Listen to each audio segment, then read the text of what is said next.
আলাইকুম রহমতুল্লাহি ওবরকাতুহু। সম্মানিত দর্শক ভাই বন্ধুরা, যে যেখান থেকে শুনছেন আমাদেরকে দেশ এবং প্রবাসে, আপনারা সবাই আমাদের চ্যানেলের সাথে থাকার জন্য আপনাদের সকলকে শুভেচ্ছা এবং অভিনন্দন জানাচ্ছি। মানুষের মুক্তি কোথায় চ্যানেলের পক্ষ থেকে। দর্শক, আমাদের আজকের অতিথি আমাদের সাধক ফকির গোলাম মোহাম্মদ। তিনি একাধারে লেখক এবং সাধক এবং গবেষক।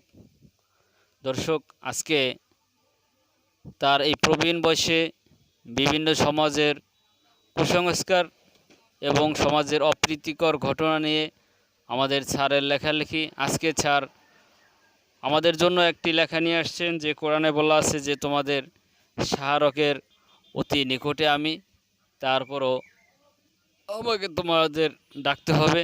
তো আজকে আমরা এই লেখা নিয়ে আমরা সরাসরি স্যারের কাছ থেকেই আলোচনা শুনব। আপনারা আপনাদের মতামত লাইক এবং কমেন্টসের মাধ্যমে জানিয়ে দিবেন। চলুন দর্শক, আজকে আমরা চলে যাচ্ছি আমাদের স্যারের কাছে। আসসালামু আলাইকুম স্যার। ওয়ালাইকুম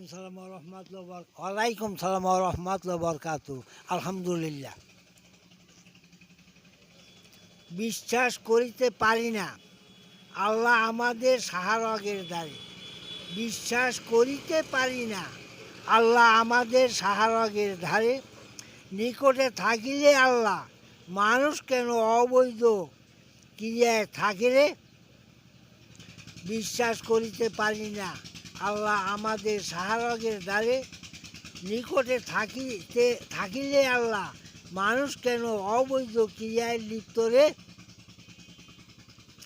যদি আল্লাহর ভয় উদয় হয় আমাদের অন্তরে, যদি আল্লাহর ভয় উদয় হয় আমাদের অন্তরে, শ্রেষ্ঠ মানুষ রূপে থাকিব আমরা বিশ্বের মাজারে।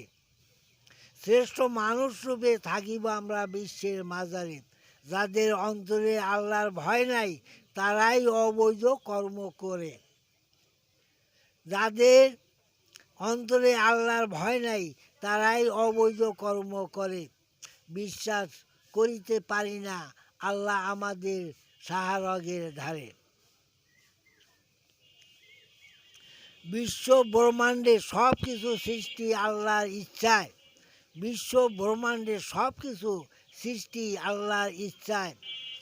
কোন ভাইয়া কোন বলার সাথে সাথে হয়, কোন ভাইয়া কোন বলার সাথে সাথে হয়। উত্থান পতন লয় প্রলয় সবই আল্লাহ করে। উত্থান পতন লয় প্রলয় সবই আল্লাহ করে। বিশ্বাস করিতে পারি না আল্লাহ আমাদের সাহারগের দ্বারে। নিকটে থাকিলে আল্লাহ মানুষ কেন অবৈধ ক্রিয়া থাকে রে। মানুষ হইয়া যারা অবৈধ কর্ম করিয়া বেড়ায় তারাই অমানুষ, এ সত্য বলিতে অনেকেই ভয় পায়। মানুষ হইয়া যাহারা অবৈধ কর্ম করিয়া বেড়ায় তারাই অমানুষ, এ সত্য বলিতে অনেকে ভয় পায়। অমানুষের প্রভাব যথাতথ আমরা দেখিতে পাই। অমানুষের প্রভাব যথাতথ আমরা দেখিতে পাই। বিশ্বাস করিতে পারি না আল্লাহ আমাদের সাহারগের দ্বারে। বিশ্বাস করিতে পারি না আল্লাহ আমাদের সাহারগের দ্বারে। নিকটে থাকিলে আল্লাহ মানুষ কেন অবৈধ ক্রিয়া লিপ্ত থাকে রে।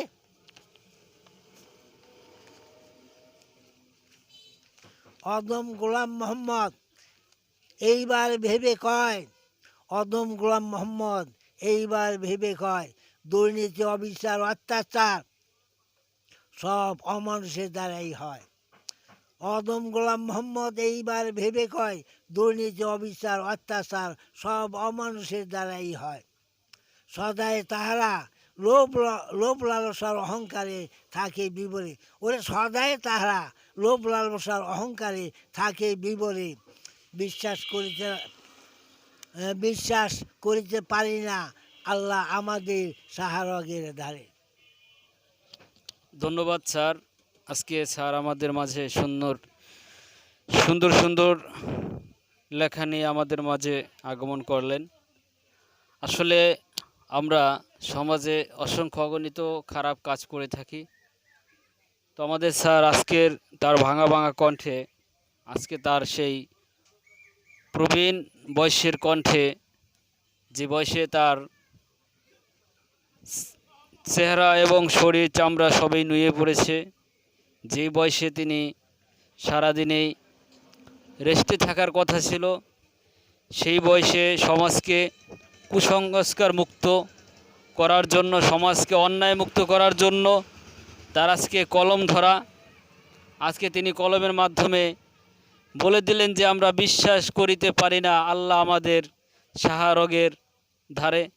আসলে এটা স্যারের প্রশ্নবোধক কথা দর্শক, যে আমরা বিশ্বাস করতে পারি না। যদি প্রকৃতভাবে আমরা বিশ্বাসই করতাম তাহলে যে আমরা অন্যায় করতে পারতাম না।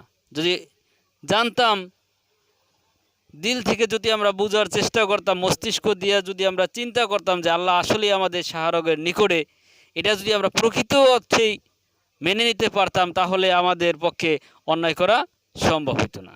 এজন্য স্যার আমাদের মাঝে বললেন যে বিশ্বাস করিতে পারি না আল্লাহ আমাদের সাহারগের অতি নিকটে। নিকটে থাকিলে আল্লাহ মানুষ কেন অবৈধ ক্রিয়া করে, এবং বলছে নিকটে যদি থাকেই, এই ভয়টা, এই শব্দটা যদি প্রতিটা মানুষ জানে যে আসলেই সাহারগের নিকটে আমাদের আল্লাহ, তারপরেও কেন মানুষ অবৈধ ক্রিয়া করে?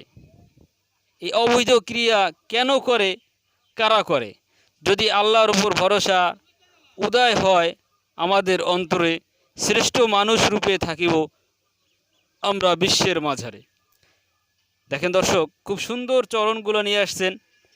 যদি আল্লাহর ভরসা উদয় হয়, আল্লাহর ভয় উদয় হয় আমাদের অন্তরে, তাহলে অবশ্যই একটা মানুষ শ্রেষ্ঠ মানুষ হিসাবে জাতির কাছে, বিশ্বের কাছে মাথা উঁচু করে থাকবে এবং মাথা উঁচু করে দাঁড়াবে সেই ব্যক্তি, এবং শ্রেষ্ঠ মানুষই সেই ব্যক্তি যার ভয় আল্লাহর উপর, যার অন্তরটা ভয়ে কাঁপে, সবসময় প্রকম্পিত হয় আল্লাহর ভয়ে, যার অন্তরটা, পুরা বডিটা, তার পুরা দেহটাই আল্লাহর ভয়ের উপরে সবসময় থাকে, ওই ব্যক্তি আর গুনাহের কাজে লিপ্ত থাকতে পারে না। এজন্যই স্যারের ভাষায় তিনি লিখেছেন, যদি আল্লাহর ভয় উদয় হয় আমাদের অন্তরে, শ্রেষ্ঠ মানুষ রূপে থাকিব আমরা বিশ্বের মাঝারে। যাদের অন্তরে আল্লাহর ভয় নেই তারাই অবৈধ কর্ম করে। যাহারা আমরা অবৈধ কর্ম সমাজে করি, আসলে তাহারাই কিন্তু আমরা আল্লাহর ভয়হীন মানুষ।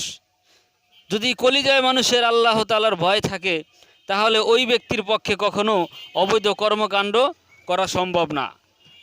স্যার, তাহলে আমরা ভাবতে পারি, বুঝতে পারি অবশ্যই যে যাহারা অপকর্ম করে তাহারা প্রকৃত অর্থে আল্লাহকে ভয় পায় না। ধন্যবাদ স্যার। আজকে আমরা সবাই এখানে শেষ হওয়ার কারণে স্যারের কাছ থেকে আমরা বিদায় নিচ্ছি। দর্শক সকলে ভালো থাকবেন, সুস্থ থাকবেন। আল্লাহ হাফেজ।